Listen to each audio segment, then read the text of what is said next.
Halo, selamat berakhir pekan pemirsa di rumah. Senang sekali hari ini saya lihat dan Nadila masih bersemangat ya untuk menemani aktivitas pemirsa di rumah di siang dan menuju sore hari ini. Tentu saja kita akan punya informasi yang beragam untuk Anda pemirsa sambil menemani Anda di akhir pekan sambil ngemil-ngemil mungkin ya di sore hari sambil nonton ya. TV begitu. Sambil nonton TV, nontonin kita berdua.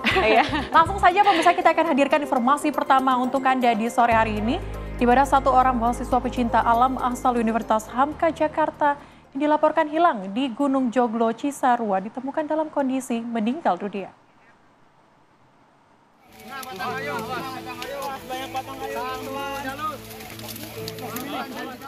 Diduga karena mengalami halusinasi sehingga tersesat di jalan. Seorang mahasiswa pendaki bernama Muhammad Rohadi ditemukan meninggal di Gunung Joglo.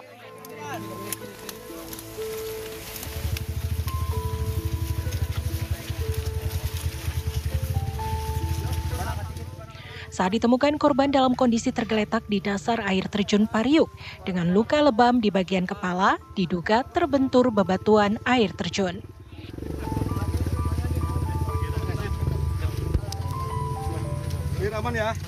Kita mendapatkan informasi dari SAR gabungan bahwasanya ada penemuan orang dan kita langsung berkoordinasi dengan pihak keluarga untuk melakukan validasi.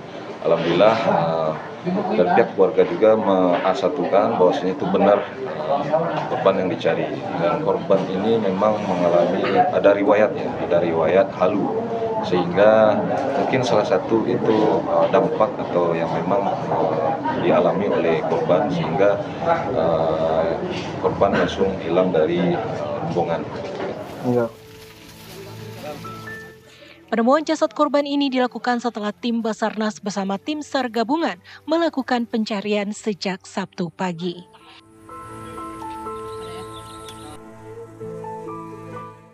Jasad korban baru bisa dievakuasi tim SAR gabungan pada Sabtu sore karena terkendala medan dan cuaca. Dari Bogor, Jawa Barat, Eko Hadi, TV One mengabarkan. Langsung tengah, Beb. Ya, pemirsa, polisi meringkus 2 pelaku pembunuhan sadis pemuda di Subang, Jawa Barat. Satu tersangka masih remaja belasan tahun yang kini duduk di bangku kelas 2 SMA. Dari pemeriksaan polisi, pemirsa, motif pembunuhan berlatar belakang cemburu. 2 perempuan ini diringkus Satreskrim Polres Subang karena telah membunuh pemuda bernama Toikin 21 tahun. Setelah pemeriksaan mendalam, diketahui motif pembunuhan tersebut dilatar belakangi cemburu karena korban menggoda salah satu pelaku. Kepada polisi, kedua pelaku mengaku sebagai pasangan sesama jenis. Dari hasil olah TKP terungkap dengan menggunakan 1 motor, pelaku dan korban berbonceng 3 berkeliling ke pantai Patimban, Pantura, Subang. Pelaku kemudian menusuk korban dengan pisau.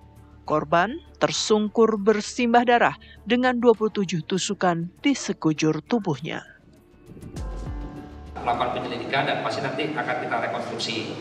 Namun yang jelas ada motif kecemburuan, kecemburuan di antara pelaku dan korban. Atas perbuatannya, kedua pelaku dijerat dengan pasal 340 Junto pasal 338 tentang pembunuhan berencana dan pembunuhan dengan ancaman hukuman maksimal hukuman mati atau penjara seumur hidup. Dari Subang, Jawa Barat, Agung Prasetyo, TV One mengabarkan. Ya pemirsa, warga Semarang, Jawa Tengah ini nekat menggerebek 2 anggota polisi yang diduga melakukan pemerasan. Kedua polisi tersebut, pemirsa, diduga menyeret seorang perempuan setelah memerasnya dan kekasihnya. Bakar. Dobol.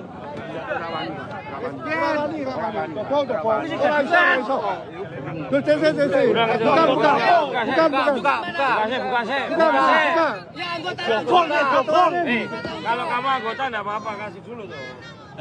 Tunjukkan. Ini loh Pak. Ya makanya dibuka dulu.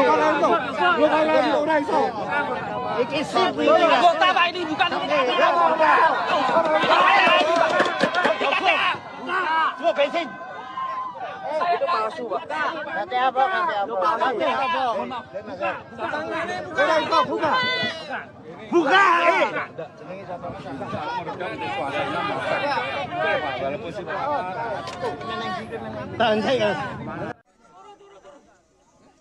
Warga awalnya tak percaya bahwa kedua pria yang mereka grebek itu adalah polisi karena warga sudah terlalu sering mendengar kabar polisi palsu.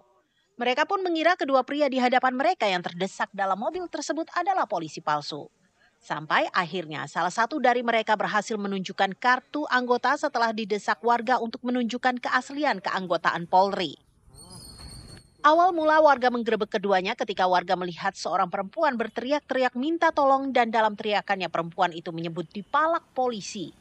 Setelah itu perempuan tersebut terlihat mencoba lari dari dalam mobil yang melaju dikemudikan salah satu polisi. Akibatnya perempuan tersebut terseret.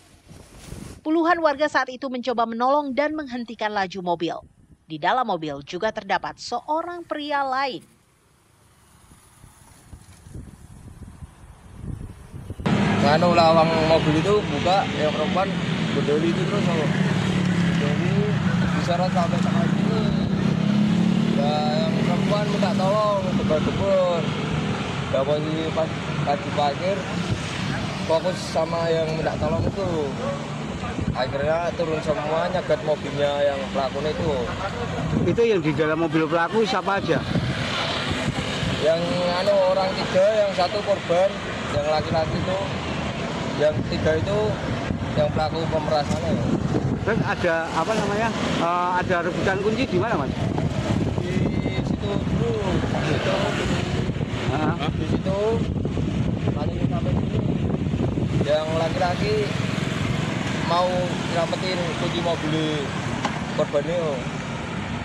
Udah berontak, yang polisinya itu suruh turun.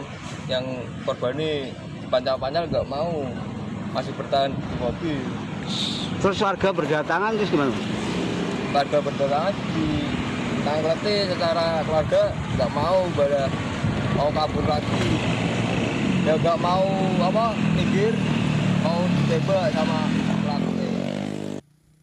Kedua polisi yang terlibat dan seorang pria dalam mobil tersebut kemudian dibawa ke Mapolsek Semarang Utara. Diduga korban pemerasan ini adalah pasangan pelajar. Saat kejadian, korban baru mengambil uang di mesin ATM untuk diserahkan kepada ketiga orang dalam mobil. Ketiga orang yang diduga melakukan pemerasan adalah Aibtu Kusno, anggota SPKT Polrestabes Semarang, Aibda Roy Legowo, anggota Samapta Polsek Tembalang, dan Suyatno, warga Tembalang. Kedua polisi tersebut disebutkan dalam status ditahan atau penempatan khusus selama 21 hari sejak penahanan. Mereka diperiksa Propam Polrestabes Semarang. Dari Semarang, Jawa Tengah, Didit Kordias, TV One mengabarkan. Kabar selanjutnya, pemirsa, upaya percepatan normalisasi jalur rel kereta api di kilometer 32 ini antara stasiun Gubuk dengan stasiun Karangjati Grobogan terus dikebut. Sementara itu, pemirsa, PT KAI masih menerapkan pola operasi memutar.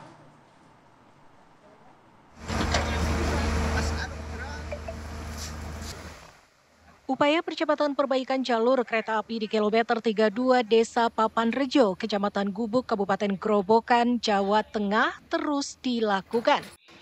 Ratusan pekerja prasarana dikerahkan selama 24 jam guna upaya percepatan normalisasi jalur lintasan dapat selesai secara maksimal. Ratusan pekerja prasarana dari internal maupun tenaga bantuan melakukan pemasangan baja high beam, pengisian batu kricak, pemasangan turap, pemasangan perancah besi untuk pembuatan temporary track sebagai langkah kesiapan normalisasi jalur. Selain itu, PT KAI juga menerjunkan sejumlah alat berat seperti eskavator, kren, serta menyiapkan material pendukung lainnya guna mempercepat pemulihan jalur lintasan. Sebagai dampak dari penutupan jalur ini, perjalanan kereta api yang melintas di rute Semarang-Surabaya dan sebaliknya mengalami perubahan pola operasi. Sebanyak 30 perjalanan kereta api dialihkan rutenya, sementara 8 perjalanan lainnya dibatalkan hingga proses normalisasi jalur yang ditargetkan selesai pada 5 Februari 2025. Saat ini KAI Daob 4 Semarang mengerahkan ratusan petugas prasarana yang mengerjakan pembuatan temporary track atau lintasan jalan rel sementara. Juga kami kerjasama dengan BBWS ataupun Departemen Pekerjaan Umum untuk pembuatan tanggul darurat. Diharapkan tanggal 5 Februari pekerjaan tersebut selesai. Sebagai bentuk kompensasi bagi pelanggan yang terdampak, KAI menyediakan layanan pengembalian tiket secara penuh 100% atau penjadwalan ulang perjalanan tanpa biaya tambahan. Selain itu, pelanggan yang mengalami keterlambatan perjalanan akan mendapatkan service recovery sesuai ketentuan yang berlaku. Dari Grobogan, Jawa Tengah, Slamet Praitno, TV One mengabarkan.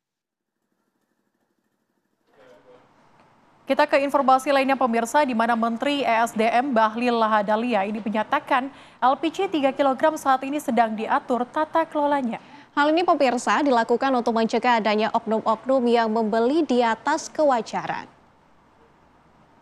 Itu tetap semua ada, tapi sekarang lagi di tata kelolanya diatur agar nggak boleh ada oknum yang menaikkan harga LPG 3 kg.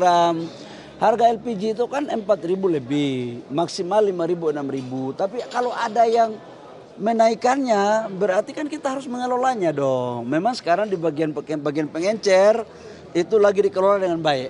Agar jangan naikkan harga mau-maunya, terus satu. Yang kedua, satu orang jangan beli banyak-banyak dong. Kalau hanya untuk konsumsi rumah tangga, kan pasti ada batasannya. Tapi kalau satu orang, satu rumah tangga udah beli sampai 30 tabung, 40 tabung, berarti kan ada maksud lain. Mungkin yang mengatakan bahwa langka itu adalah bagi yang membeli banyak. Tapi kalau hanya untuk insya Allah konsumsinya, saya pikir konsumsi rumah tangga. Nah pemirsa, per tanggal 1 Februari 2025 kemarin, ini gas melon atau gas subsidi 3 kg tidak diperbolehkan dijual di toko-toko pengecer tanpa nomor induk berusaha atau NIB. Bagaimana kemudian cara membeli gas subsidi 3 kg tersebut?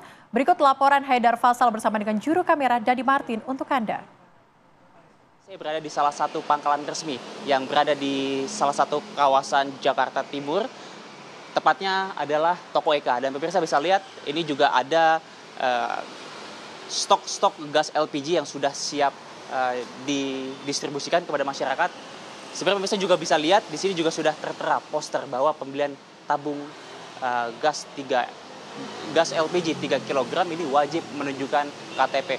Pak, saya ingin tanyakan, jadi misalkan saya ingin membeli gas LPG 3 kg. Apa yang harus saya siapkan, Pak? Yang harus disiapkan itu fotokopi KTP atau tunjukkan KTP asli, nanti kami foto dan akan didaftarkan ke Pertamina sebagai konsumen gas 3 kg. Untuk pembeliannya, apakah dibatasi, Pak, untuk masyarakat maksimal berapa begitu? Untuk masyarakat itu rata-rata satu orang satu tabung untuk 7 hari. Iya, untuk 7 hari nanti baru dapat jatah lagi gitu. Untuk bisa beli lagi gitu. Pak Eka atas informasinya. Ya pemirsa, itulah tadi perbincangan saya bersama dengan salah satu pemilik toko yang memang mengatakan sebenarnya tidak sulit bagi masyarakat yang ingin membeli gas LPG 3 kg. Tinggal datang ke toko ini ataupun kemanapun pangkalan resmi Pertamina berada dan tinggal menunjukkan KTP. Jadi informasi yang dapat saya sampaikan dari Jakarta, Haidar Faisal, Dadi Martin, TV One mengabarkan. Ya pemirsa, usai jeda kami masih akan hadirkan ragam informasi lainnya untuk Anda. Tetaplah bersama kami di Apa Kabar Indonesia Akhir Pekan. Anda kembali menyaksikan Apa Kabar Indonesia Akhir Pekan. Saya lihat kita ada kabar yang menarik ini, di mana kemarin Keraton Yogyakarta ini menggelar upacara Labuhan Gunung Merapi sebagai peringatan penobatan Sri Sultan Hamengkubuwono ke-10. Upacara adat ini diikuti abdi dalam keraton dan warga dengan dipimpin juru kunci Merapi.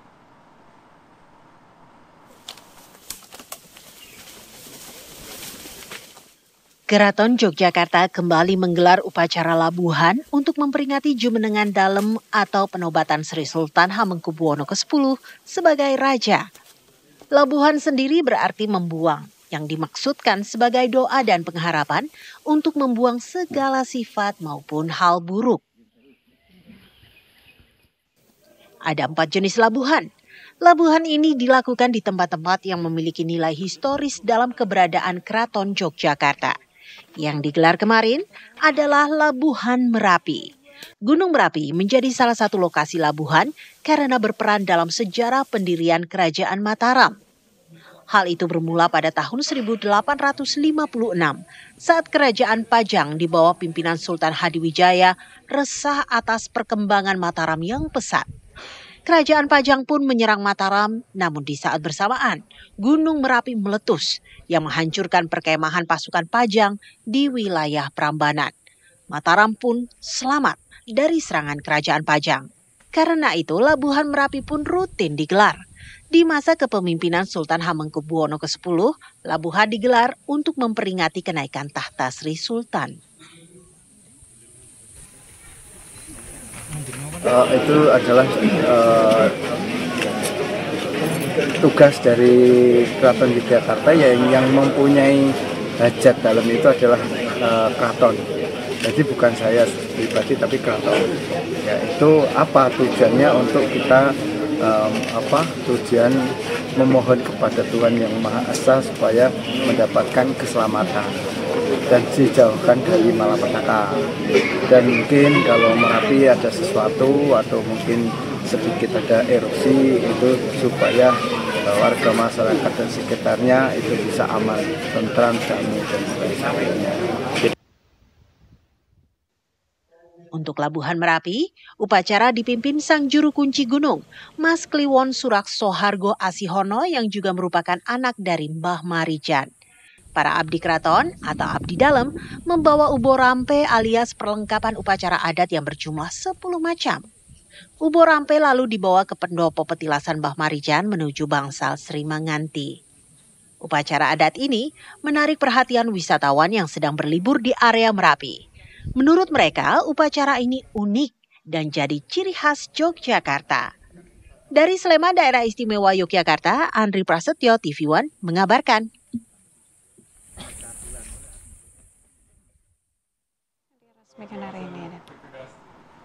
Ya pemirsa, dari Sleman, Yogyakarta, saya akan ajak Anda menuju ke Jakarta, di mana di Jakarta kali ini ada sebuah bangunan ikonik baru bernama Kuil Magunan, tempat ibadah bagi umat Hindu. Nah, kuil ini pemirsa juga disebut sebagai Sri Sanatana Dharma Alayam. Kuil Murugan Jakarta diresmikan hari ini. Dan untuk mengetahui bagaimana sih bentuk dari kuil tersebut, kita langsung mengajak Anda untuk terhubung bersama dengan rekan kami, ada Adi Mulya di Kuil Murugan Kalideres. Adi, seperti apa peresmian Kuil Murugan di sana?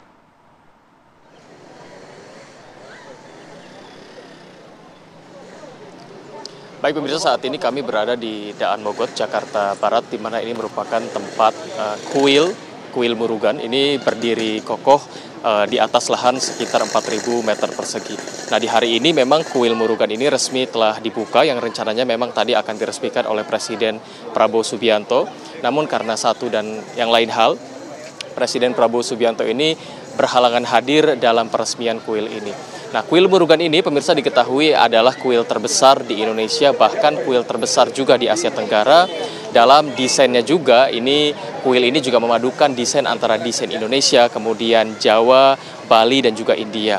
Nah, dalam kuil yang berdiri kokoh di Daan Mogot, Jakarta Barat, kali ini umat Hindu sudah bisa beribadah di kuil ini. Berbagai jenis aliran Hindu yang ada di Indonesia ini bisa beribadah di kuil Murugan di Jakarta Barat ini. Dan dalam peresmian ini juga dihadiri pejabat-pejabat dan tokoh-tokoh publik. Di antaranya tadi terlihat utusan Presiden Hasim Joyo Hadikusumo, kemudian terdapat juga tokoh publik lainnya seperti Abu Rizal Bakri hingga Menteri Agama Nasaruddin Umar. Untuk saat ini memang kuil ini sudah diresmikan, yang tadi agendanya sudah dimulai pada pukul 7.45 waktu Indonesia Barat. Untuk sementara demikian, kami kembalikan kepada Anda, Nadila dan juga Celia di studio. Wah, cantik sekali ya ternyata ya, bangunan ikonik yang ada di Jakarta, nggak perlu jauh-jauh ke Bangkok. Betul, kita hanya perlu ke Kalideres untuk melihat sesuatu di sana. Dan Adi, mungkin bisa Anda ceritakan siapa aja sih tokoh-tokoh yang hadir dalam peresmian di hari ini? Baik Nadila, Saleh dan juga pemirsa, dalam peresmian kuil ini memang tokoh-tokoh ini cukup banyak yang hadir.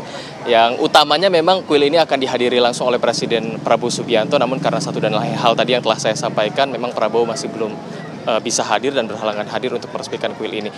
Tokoh-tokoh yang lain di sini ada Ahmad Riza Patria, kemudian ada utusan khusus Presiden Hasim Joyo Hadikusumo. Tadi juga terlihat Abu Rizal Bakri sudah hadir untuk masuk ke dalam kuil dan juga menyaksikan peresmian kuil ini. Ada juga yang tak kalah penting yakni Menteri Agama Nasaruddin Umar yang hadir dalam peresmian kuil Murugan yang terdapat di Kalideres, Daan Mogot, Jakarta Barat. Kedepannya kuil ini akan menjadi simbol keberagaman Indonesia yang sangat diverse begitu Nadila, dan juga menjadikan kuil ini sebagai simbol kerukunan antar umat beragama di Indonesia. Untuk sementara demikian Nadila, kami kembalikan kepada Anda di studio. Oke, ini sebagai bukti bahwa toleransi di Indonesia semakin kuat begitu ya. Terima kasih laporan langsung Adi Mulia dari Kuil Murugan. Selamat kembali beraktivitas. Ya pemirsa, usai jeda kami masih akan kembali dengan ragam informasi lainnya. Tetaplah bersama kami di Apa Kabar Indonesia Akhir Pekan. Anda masih bersama kami di Apa Kabar Indonesia Akhir Pekan. Kita ke kabar selanjutnya, di mana pemirsa pelantikan kepala daerah terpilih yang awalnya ini dijadwalkan pada 6 Februari 2025 ini kemudian diundur. Keputusan ini diambil oleh Kementerian Dalam Negeri berdasarkan dengan pertimbangan hasil dari Mahkamah Konstitusi yang masih akan mengeluarkan putusan dismisal untuk sengketa hasil Pilkada 2024.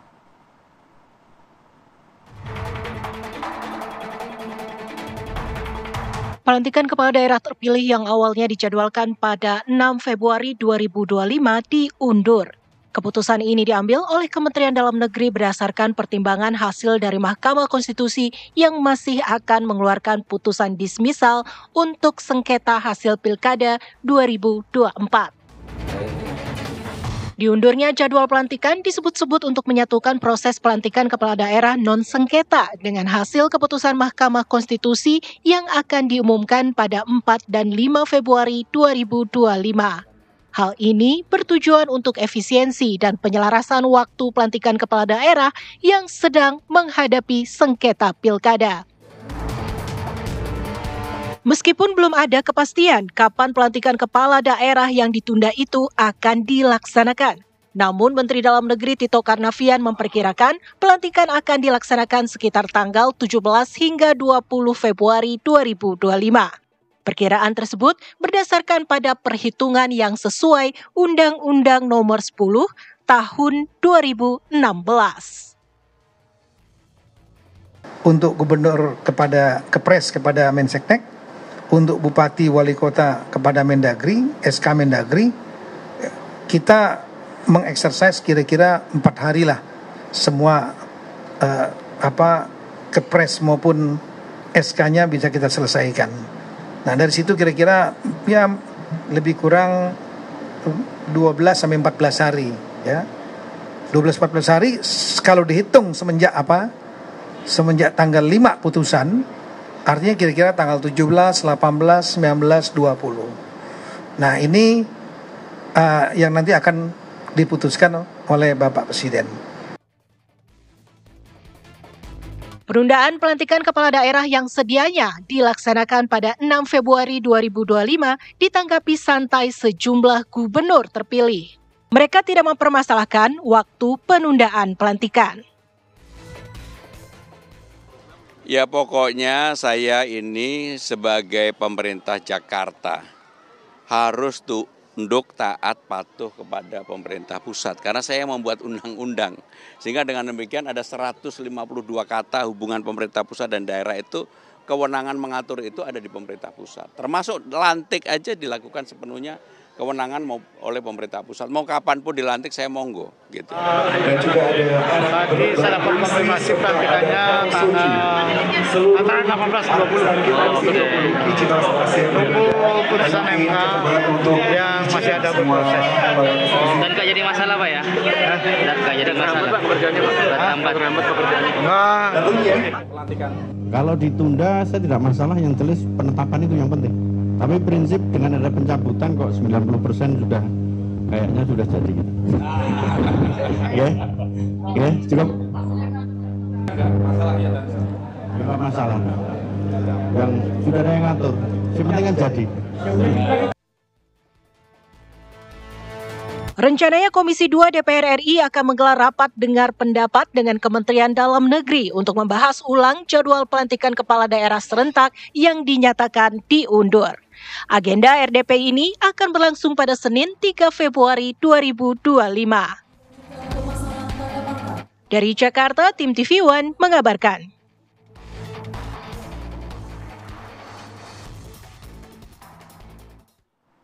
Ya pemirsa, kita hadirkan informasi lainnya di mana jajaran DPP pengurus Partai Golkar ini mengikuti rangkaian outbound dan konsolidasi internal partai di Bogor, Jawa Barat. Pengurus menilai kegiatan ini dapat membangun kekompakan sehingga layak untuk digelar kembali di masa yang akan datang. Hari kedua rangkaian konsolidasi berupa orientasi dan outbound Partai Golkar di Highland Resort Bogor, Jawa Barat diwarnai keseruan fun games yang diikuti oleh lebih dari 150 pengurus DPP Partai Golkar. Gelak tawa para pengurus pecah dalam permainan lapangan yang melibatkan kerjasama tim. Terlihat pemirsa Ketua Umum Golkar Bahlil Lahadalia hingga pengurus partai politik Muhammad Misbakun asyik mengikuti permainan sambil bertukar tawa saat berebut anggota tim kelompok. Dalam rangkaian yang berlangsung sejak pagi tadi, turut hadir beberapa tokoh lainnya seperti Nurul Arifin, Wihaji, Tia Roro, Putri Komarudin hingga Ridwan Kamil. Adapun dalam tim building dan outbound pekan ini, Ketua Umum Golkar Bahlil Lahadalia sempat memberikan pengarahan pada pengurus DPP Golkar untuk semakin memperkuat solidaritas partainya. Ini siapa?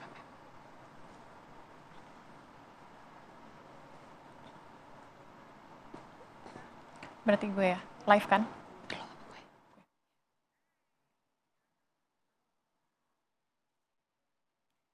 Ya pemirsa, kita akan ajak Anda langsung menuju ke area atau lokasi outbound dari Partai Golkar. Sudah ada rekan kami, Yohanes Leonardo, yang akan mengabarkan untuk Anda. Ardo, apakah kegiatan yang akan dilakukan oleh DPP Partai Golkar di sore hari ini? Silakan. Ya baik, Nadira dan Celia, meskipun saya sedikit kecil mendengar suara Anda, begitu namun ini karena di belakang kami rangkaian outbound DPP Partai Golkar masih berlangsung meriah, di mana di belakang sedang asik bermusik. Tapi seperti apa keseruannya, kami akan bertanya langsung kepada Wakil Ketua Umum Partai Golkar, yakni Nurul Arifin yang sudah mengikuti rangkaian orientasi dan outbound DPP Partai Golkar sejak hari Sabtu kemarin. Selamat siang, Teh Nurul. Selamat sore, Teh Nurul. Ini udah hari kedua dari rangkaian outbound dari DPP Partai Golkar. Mungkin boleh diceritain ke pemirsa di rumah seperti apa keseruan dari outbound ini sendiri? Ya, terima kasih. Kami sudah melakukan orientasi dari tadi malam, dari kemarin begitu. Orientasi pembekalan dengan materi-materi tentang ideologi, kemudian isu-isu terkini, kemudian juga prospek politik 2024-2029. Dan kemudian pagi ini dimulai dengan outbound ya. Outboundnya dengan berbagai macam permainan begitu, games ya, yang menyertakan kelompok. Jadi intinya di sini kita dituntut untuk bisa bersinergi, kekompakan diuji, dan sebetulnya ya akhirnya pada endingnya adalah kita menciptakan bonding atau kebersamaan. Karena pada hari ini kita baru mengenal pengurus-pengurus yang lain begitu. Jelas angkatannya juga berbeda-beda, dan kemudian pesan dari Pak Ketum untuk kita solid. Untuk supaya bisa, kalau solid kan gampang untuk mengintegrasikan kekuatan partai begitu. Betul, tadi soal soliditas juga, tadi siang ketika bermain di lapangan saya lihat seru banget tuh. Itu banyaknya games apa sih? Apakah membaur tuh antara semua anggota DPP atau gimana tuh Mbak? Soal kegiatan tadi siang di lapangan itu membaur semua seluruh pengurus atau gimana? Ya, tadi ada para menteri dari Golkar yang hadir. Kemudian juga Wamen juga hadir, 2 orang dari 3 ya. Kemudian KSB, Ketua Sekretaris Bendahara, dan para Wakil Ketua Umum juga ketua-ketua hadir semua. Dan beserta seluruh pengurus yang jumlahnya 180-an. Jadi kita menciptakan yaitu kekompakan itu dan mengenal satu dengan yang lain begitu. Satu pertanyaan terakhir, mungkin ini soal harapan Anda sendiri untuk depannya, apakah bagaimana Anda berharap kegiatan seperti ini akan berulang lagi apa gimana nih Mbak? Ya, dengan mensinergikan Golkar, mensinergikan kekuatan Golkar, insya Allah Golkar itu bisa solid untuk maju dan mendukung pemerintahan secara secara kompak dan all out gitu. Karena kita ingin pemerintahan ini Prabowo dan Mas Gibran berjalan dengan smooth gitu. Dan Golkar salah satu partai pendukung sebagai ujung tombak dari pemerintahan saat ini. Soliditas itu ya? Iya, soliditas dan kinerja-kinerja yang positif, yang konkret, yang konstruktif. Pak Nurul, terima kasih banyak atas waktunya. Selamat kembali, senang-senang di belakang. Ya, pemirsa, tadi kami sedikit berbincang dengan salah satu peserta sekaligus juga Wakil Ketua Umum DPP Partai Golkar, Nurul Arifin, yang menyatakan bahwa rangkaian hari kedua outbound ini berjalan dengan begitu meriah, mulai dari games yang berlangsung sejak pagi hari tadi, sejak pukul 6 pagi hingga sore hari ini mereka menikmati karaoke dan bernyanyi bersama di lapangan yang ada di Highland Resort, Bogor, Jawa Barat. Meskipun sedikit kami sayangkan bahwa audio yang terdengar ke studio mungkin agak sedikit bertakan, namun saya pastikan bahwa ini diwarnai karena keseruan dari outbound atau hari kedua konsolidasi internal DPP Partai Golkar di kawasan Bogor, Jawa Barat. Dan tentunya kami akan terus juga masih mengikuti rangkaian apalagi keseruan apa yang akan ditawarkan dalam rangkaian hari kedua orientasi dan juga outbound DPP Partai Golkar tahun 2025 pada hari ini. Kembali ke Anda di studio, Nadila dan juga Celia. Baik, terima kasih Yohanes Leonardo mengabarkan langsung dari lokasi outbound dari Partai Golkar. Selamat bertugas kembali. Seru ya Celia, apa kamu mau nyusul setelah kayaknya habis ini kita ke Bogor, Jawa Barat. Agak jauh ya. Tapi usai jeda pemirsa, kita akan hadirkan ragam informasi lainnya untuk Anda. Tetaplah bersama kami di Apa Kabar Indonesia akhir pekan.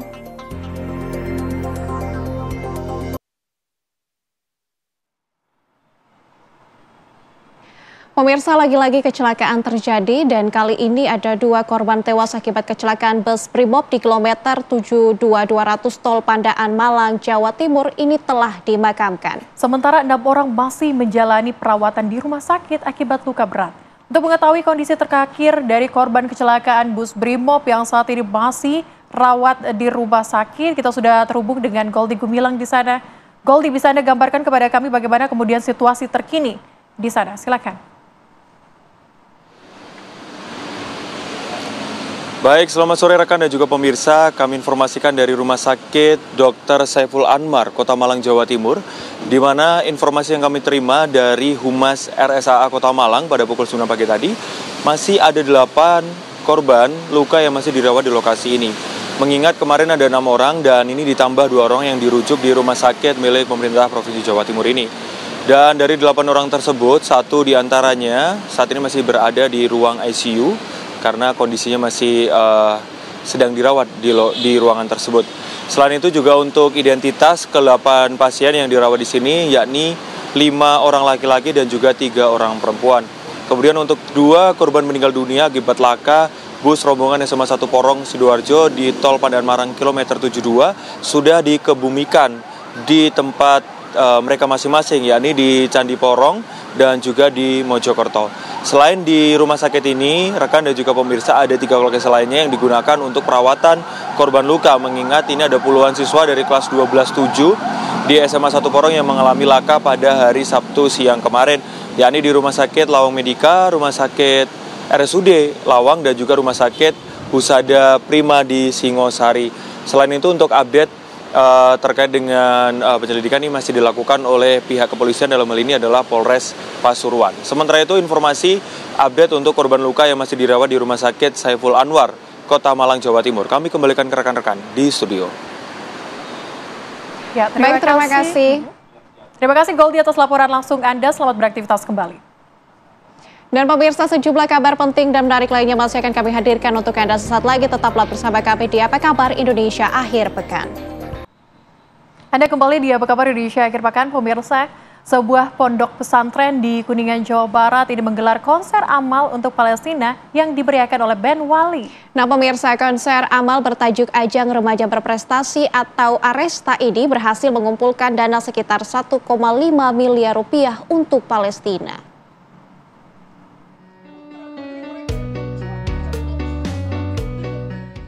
Ribuan santri Pondok Pesantren Husnul Khotimah, Desa Manis Kidul, Jalaksana, Kabupaten Kuningan, Jawa Barat, menggelar acara Aresta atau Ajang Remaja Berprestasi ke-20. Acara Aresta dihadiri oleh musisi band ternama yakni Wali Band dalam konser amal untuk Palestina. Wali Band meminta kepada ribuan santri, orang tua santri, serta pengurus Ponpes Husnul Khotimah untuk menyisihkan rezekinya sebagai bentuk kepedulian kepada Palestina guna pemulihan pasca bangunan hancur digempur Zionis Israel. Selain konser amal, Wali Band juga menyanyikan lagu-lagu religinya yang menghibur ribuan santri. Para santri dan santriwati terlihat begitu antusias menyanyikan lagu Wali Band sambil mengibarkan bendera Palestina sebagai bentuk kecintaan mereka kepada Palestina. Untuk aksi penggalangan dana ini, konser amal Aresta 20 ini termasuk bagian dari kegiatan Aresta 20 dan alhamdulillah untuk konser amal kali ini kita telah menggarap dana sebanyak 767 juta rupiah. Jadi ditotalkan dari konser amal yang pertama yaitu 733 juta, total hingga saat ini yaitu 1,5 miliar rupiah. Dari hasil penggalangan dana di konser amal terkumpul 700 juta rupiah lebih. Dan jumlah donasi dari 2 kali penggalangan dana mencapai 1,5 miliar rupiah. Nantinya uang hasil penggalangan dana akan diserahkan oleh HK Peduli kepada warga Palestina. Dari Kuningan, Jawa Barat, Ervan Septiawan, TV One mengabarkan.